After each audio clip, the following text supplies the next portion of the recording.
At ang una at importanteng skills na kailangan mong ma-acquire is setting your prospect list. In any business, kailangan alam mo saan manggagaling yung client mo, customer, or possible prospect to your business. Like for example, Louis Vuitton and Rolex. Sa Louis Vuitton, actually, that is a very expensive product that is worth of, nagre-range. Dito na lang up, yun na lang sa Louis Vuitton. Sample, Louis Vuitton and Rolex. Sample, Louis Vuitton and Rolex. Sa Louis Vuitton, actually, napaka-expensive na mga product nila. Pero bago po nagawa yung product nila, meron na silang mga target prospect na kung saan yan yung mga talagang nababagay or kung, wait lang, saan yun na? Yan yung mga capable bumili. Okay.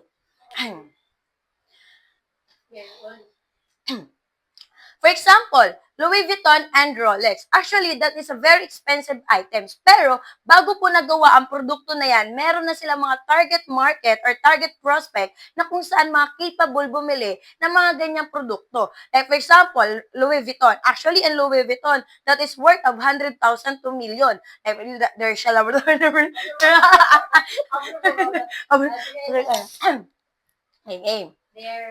Their shoes, ayan. Like for example, their shoes, bags, and ano ba? Bag, shoes, and clothes. Like for example, their shoes, bags, and clothes. So that is worth of 100,000 to million. Pero may mga right prospect na kayang bumili sa ganyang mga klaseng produkto. Like for example, another example, balik na lang ko dun sa like example.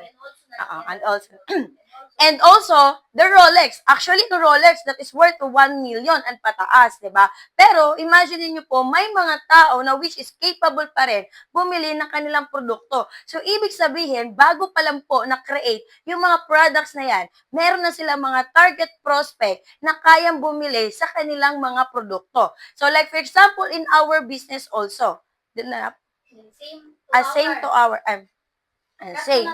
Sige, then. And same to our business. And and same to our business,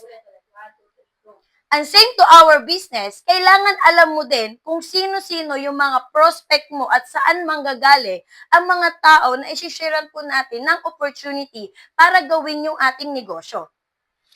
Ito lang